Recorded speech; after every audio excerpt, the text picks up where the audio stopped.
Hidden in forgotten corners of old farms and empty lots, there are fruit trees producing hundreds of pounds of food every single year, completely on their own, no watering, no spraying, no human help whatsoever.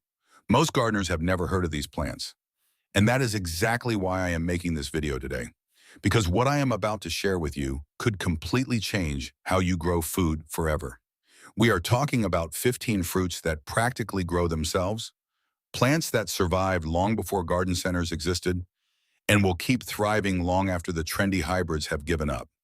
And trust me, you are going to want to stay until the very end, because the last plant on this list was so indestructible that pioneer families used it as a living wall that fed entire households through some of the hardest years in American history. Welcome to my channel, where we cut through the noise and get straight to what actually works in the garden. If you are new here, this is the place for real, practical growing knowledge that saves you time, money, and a whole lot of frustration. Hit subscribe and tap the bell so you never miss a video. And to everyone who keeps coming back, thank you genuinely. Your comments and stories fuel everything we do here, so keep them coming. Now, before we get into the list, let me ask you something. Have you ever felt like growing fruit is just too complicated? Like no matter what you plant, something always goes wrong? The truth is, the plants most garden centers push on, you are engineered to need attention. They need special fertilizers, precise soil conditions, and constant monitoring. But here is what almost nobody talks about. Before all of that, people grew fruit that did not need any of it. Tough, productive, deeply rooted plants that handled drought, disease, bad soil, and harsh winters without batting an eye. These are the fruits that got left behind when mass production took over. They do not ship well, they do not photograph perfectly, and they are too easy to grow for anyone to profit from selling you supplies for them. But for a home gardener who wants real food with real results, they are absolutely priceless. Let us start with number 1, the Nanking cherry. Now, the word cherry probably makes you nervous because standard cherry trees are notoriously fussy, but the Nanking cherry throws that reputation out completely. This is not a tree at all. It is a shrub growing somewhere between 6 and 10 feet tall, which means no ladders needed, no scaffolding, just walk up and pick. It is cold hardy down to negative 40 degrees Fahrenheit, which is a temperature that would destroy most fruit trees entirely. It thrives in poor sandy soil where other plants give up and die. Once it gets established, it shrugs off drought without a second thought. Disease rarely bothers it. And in early spring, before anything else in your garden has even woken up, it explodes into a cloud of soft pink blossoms that will stop you in your tracks. The cherries it produces are small and tart, perfect for jams, pies, or anything that benefits from a bright, bold fruit flavor. And it starts fruiting in just 2 to 3 years, which in the fruit tree world is basically instant gratification. If you want a plant that overachieves without being asked, this is it. Number 2 is the hardy kiwi, and this is not the fuzzy brown fruit you grab at the grocery store. Hardy kiwis are smooth-skinned, roughly the size of a large grape, and you pop them straight into your mouth, skin and all. No peeling required. These vines are cold hardy, down to negative 25 degrees Fahrenheit, and they grow with a kind of ambition that borders on aggressive. Give them a fence, an arbor, or a trellis, and they will cover it in just a couple of seasons. Once they hit their stride around year 3 or 4, a single vine can produce up to 100 pounds of fruit. 100 pounds. They do not attract the pests and diseases that plague their tropical cousins. They handle partial shade better than most fruiting plants. And their main downside, if you can even call it that, is that you will probably need to keep trimming them back before they swallow your whole yard. That is a good problem to have. Moving on to number 3, the American persimmon. If your only experience with persimmons came from a grocery store, you have genuinely been missing out. The American persimmon is smaller than the imported kind, but when it ripens fully, it delivers a flavor that is almost impossible to describe. Rich, deeply sweet, with notes of caramel and dried apricot all wrapped into one soft, melting bite. These trees are native to the eastern United States, so they already know how to handle everything this continent throws at them. Heat, cold, drought, humidity, rocky soil, clay soil, it does not matter. Pests largely ignore them. Spraying is not part of the routine. A mature American persimmon can live and produce fruit for well over 100 years. You could plant one today, and it would still be feeding people generations from now. The one thing to know is that you have to wait for full ripeness. Pick them too early, and they will make your mouth pucker so hard you will not try again. But let them soften completely. Let them drop on their own if possible, and you will understand immediately why people once treasured these trees. Number 4 is the beach plum, and despite the coastal name, you absolutely do not need to live near the ocean to grow it. Beach plums evolved along the eastern seaboard of North America, shaped by salt wind, sandy soil, and years of neglect into something incredibly durable. They grow to about 6 feet tall, produce gorgeous white flowers in spring, and then reward you with small plums that make some of the most intensely flavored jam you will ever taste. Here is what makes them special for low-effort gardeners. They spread naturally, sending up new shoots from the roots and gradually forming a productive thicket without any help from you. They require zero fertilizer, zero supplemental watering once established, and they actually improve the soil around them by fixing nitrogen from the air. Commercial growers have largely ignored them because the fruit is small and variable in size, which does not work for supermarkets. But in your backyard, that variability is completely irrelevant. What matters is the flavor, and the flavor is outstanding. Number 5, the Juneberry, also called serviceberry or Saskatoon, depending on where you live. This plant makes you genuinely wonder why it is not in every yard in the country. It produces fruit that sits somewhere between a blueberry and an almond in flavor, sweet and satisfying with a subtle nuttiness that makes it unique. Juneberries grow as large shrubs or small trees anywhere from 6 to 20 feet tall, depending on the variety you choose. They handle cold weather without complaint. They grow in sun or partial shade. They are among the earliest plants to bloom in spring, which makes them a lifeline for early pollinators who have nothing else to eat yet. The fruit ripens in June, right there in the name, and if you leave some on the branches, birds will spread the seeds and you will end up with more plants than you started with. Disease-resistant, drought-tolerant, and genuinely flexible about where they grow, Juneberries might be the most underrated plant in North American horticulture. Number 6 is the pawpaw, and if you have never come across one before, you are about to have your mind rearranged. The pawpaw is the largest fruit native to North America, and somehow it has slipped almost entirely out of the modern food conversation. The flavor is tropical, creamy, almost custardy, like a banana and a mango decided to collaborate, and the result is better than either of them alone. It grows naturally across a huge swath of the eastern United States, from Michigan all the way down into Florida, which tells you something about its adaptability. Most fruit trees demand full sun, but pawpaws are forest understory plants. They actually prefer a bit of shade, especially when they are young. Their leaves contain natural compounds that repel most insects, so pest pressure is almost non-existent. Deer avoid them for the same reason. And while they do take 5 to 7 years to begin fruiting, once they start, they produce reliably for decades. Patience is the only real investment required, and the payoff is extraordinary. Now, if you are finding value in this video, do us both a favor and hit that like button right now. It genuinely helps my channel reach more people who are out there struggling with fruit trees that need too much attention. And if you are not subscribed yet, do that now. There is a lot more on the way, and you do not want to miss it. Number 7 is the Cornelian cherry, which, despite the name, is not actually a cherry at all. It is a member of the dogwood family and produces small, elongated red fruits that are pleasantly tart and work brilliantly in preserves, syrups, and traditional fruit preparations across Eastern Europe. It has been cultivated for thousands of years across Asia and Europe, but remains almost completely unknown in North America, which means you have a genuine discovery waiting in your yard. Cornelian cherries handle cold down to around -30 degrees. They tolerate drought, urban air pollution, poor soil, and heat. They bloom in late winter, sometimes as early as February, with clusters of tiny yellow flowers that feed bees when almost nothing else is available.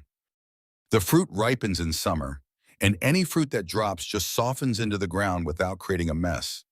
These trees live for decades without any meaningful care, and they are attractive enough to earn a spot in the front yard, function and beauty without any of the fuss. Number 8 is the aronia berry, sometimes called chokeberry, though that name does a serious disservice to what this plant actually delivers. Raw aronia berries are quite astringent, that much is fair. But cooked, dried, or blended, they are genuinely delicious and extraordinarily good for you. Aronia berries rank among the highest antioxidant foods ever tested anywhere on Earth, beating blueberries, beating acacia, beating almost anything else you can put in a smoothie. The shrubs grow 6 to 8 feet tall, and they handle negative 40 degrees without damage.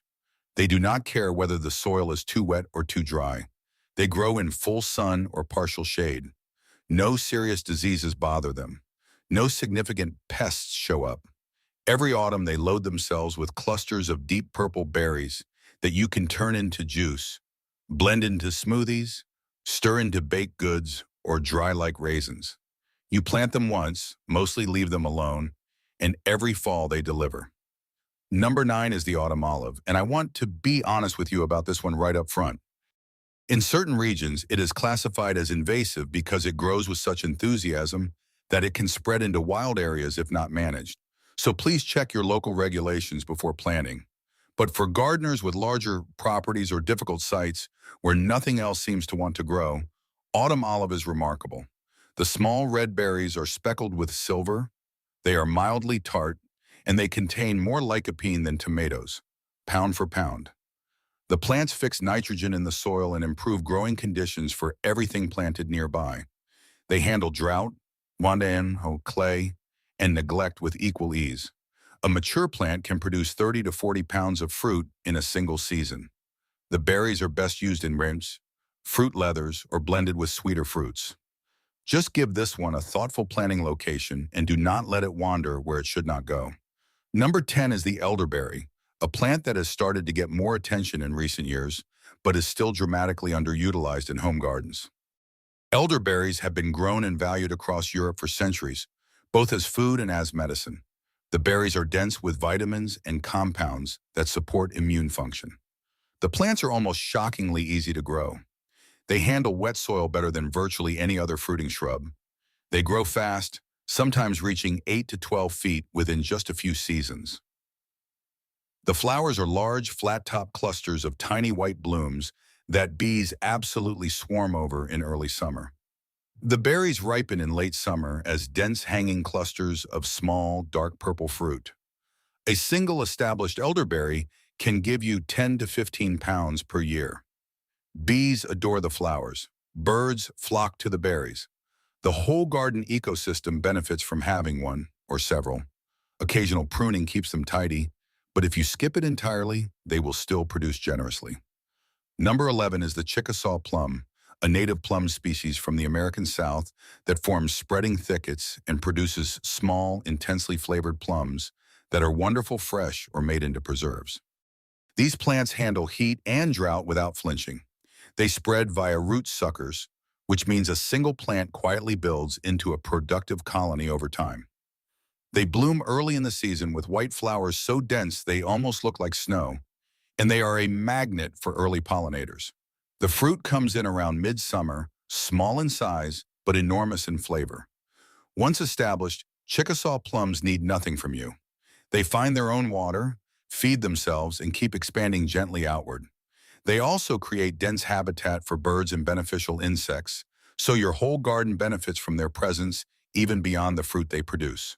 Number 12 is the medlar, a fruit so thoroughly forgotten that most gardeners today have never even seen one. Medlars have been cultivated across Europe since the time of ancient Rome, valued for their long shelf life and unusual flavor. The fruit looks somewhat like a large rose hip, and it requires a process called bledding, which means allowing the fruit to soften and ferment slightly after harvest before eating. Once bledded, the flesh takes on a sweet, spiced, apple butter-like quality that is genuinely extraordinary. Medlar trees are low maintenance in every meaningful way. They are cold hardy, they grow in average soil without supplemental feeding, they rarely attract pests, and they put on a lovely ornamental show with white flowers in spring and warm fall color before the leaves drop. The fruit clings to the branches well into late autumn and can be harvested after the first frost. These trees can live and produce for well over a century, They are the kind of discovery that, once made, makes you wonder why the whole world is not growing them. Number 13 is the hardy fig. And yes, I know what you are thinking. Figs are tropical plants that belong in warm climates. But certain varieties, most famously the Chicago hardy, have been proven to survive winters down to around 10 degrees Fahrenheit. Even when the above-ground growth dies back completely, the root system survives and pushes up fresh growth in spring that fruits within the same growing season. A mature fig plant can produce 200 or more fruits in a single year. They grow happily in containers or directly in the ground. They tolerate both poor soil and richer conditions. They handle heat and humidity without complaint and have virtually no serious pest issues in most climates. The fruit is soft, honey sweet, and needs zero preparation. You pick it ripe and eat it immediately. Once established, figs manage drought well and handle general neglect better than almost anything else you could put in the ground.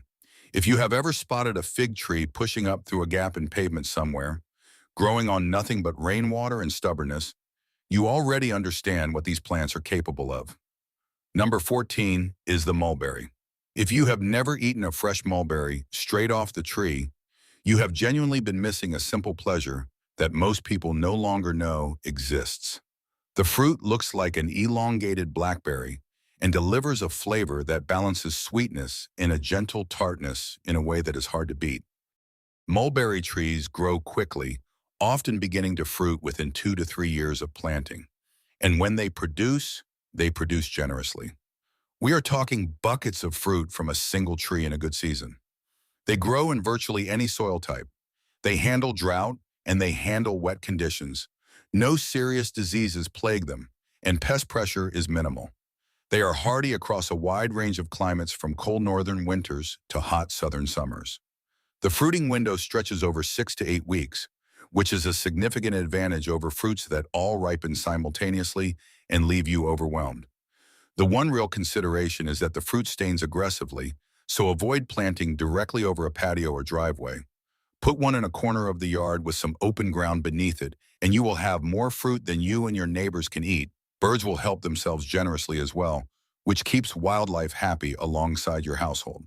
And finally, number 15, the plant I promised you at the beginning. The one so legendary that it was used as living infrastructure by families who needed to survive difficult times with whatever the land could offer.